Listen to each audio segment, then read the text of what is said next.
Bonjour à toutes et à tous, j'espère que vous allez bien. En tout cas, moi ça va super. Aujourd'hui, dans cette vidéo, on va voir comment jouer Knockin' on Heaven's Door de Bob Dylan. Donc, c'est un morceau très facile pour les débutants. Si vous souhaitez vous accompagner à la guitare et au chant, en même temps, c'est un très bon morceau pour ceux qui veulent improviser et qui veulent aussi débuter dans les solos. Ce morceau est un très bon morceau pour commencer. Voilà, donc aujourd'hui dans cette vidéo, on va voir la partie accords pour s'accompagner et chanter avec les paroles. Donc ce morceau est assez simple, il y a seulement 4 accords, donc il y a le sol majeur, le ré majeur, le la mineur et le do majeur, et la tonalité du morceau c'est sol majeur et aussi sa relative mi mineur. Donc comme ça vous pouvez improviser avec des gammes de sol majeur ou des gammes en mi mineur. Voilà, maintenant on va s'attaquer aux accords. Donc pour faire un sol majeur, on va mettre le majeur sur la troisième case, sixième corde, l'index sur la cinquième corde, deuxième case, et l'annulaire sur la première corde, troisième case. Et là, du coup, nous avons un sol.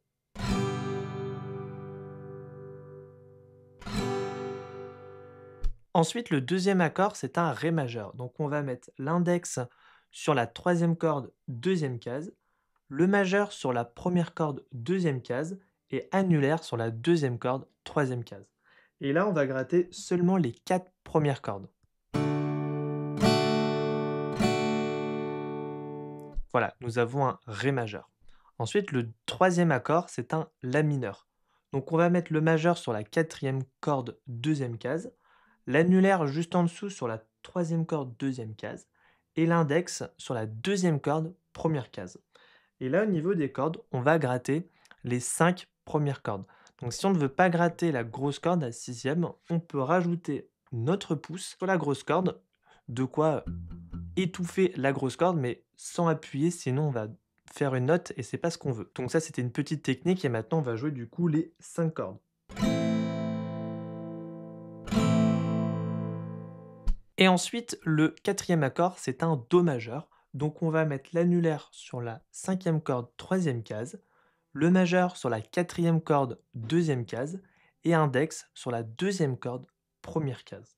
Et là, encore une fois, on va gratter seulement les 5 cordes et pas la sixième. Et on peut encore une fois rajouter le pouce sur la grosse corde, donc ici, pour étouffer la corde.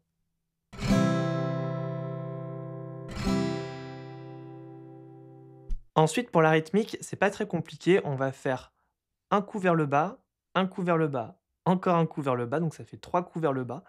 Et le quatrième, ça va être un coup vers le haut et qui va tout simplement annoncer que l'on change d'accord. Ensuite, au niveau de la structure, donc nous avons 2 boucles d'accords. Nous avons la première boucle qui est sol, ré, et ensuite 2 fois le la. Et ensuite, nous avons une autre petite boucle où il y a sol, une fois le ré et 2 fois le do. Et ensuite, ces 2 petites boucles, il faut les coller et ça fait une grande boucle d'accords.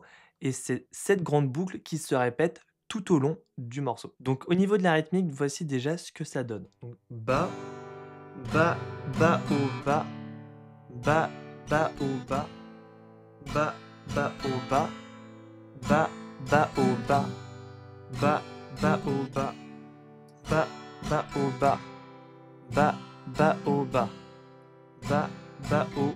Donc là, j'ai fait la fameuse rythmique, donc bas, bas, bas, haut sur chaque accord. Et normalement, vous avez aussi dû remarquer, je l'ai fait bien 2 fois sur le la mineur et le do majeur.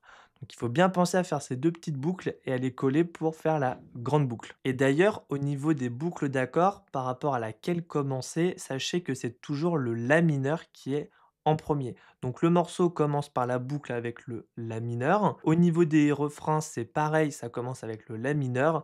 Et pareil pour le solo, ça commence avec la boucle avec le la mineur. Donc si vous démarrez avec un do majeur, vous avez très certainement dû faire 2 fois la même boucle. Donc voilà, ça vous permet d'avoir un petit mémo technique. Et du coup, si vous souhaitez apprendre le solo de ce morceau, n'hésitez pas à me le dire dans les commentaires et je ferai une vidéo pour apprendre ce solo, alors plus sur une guitare électrique, même si c'est totalement envisageable de le faire sur une guitare folk. Voilà, j'espère que cette vidéo vous aura plu. N'hésitez pas à liker, à commenter et surtout à vous abonner, ça me fera énormément plaisir et ça me permettra de soutenir, mon travail. Et du coup, je vous dis, à la prochaine. Ciao!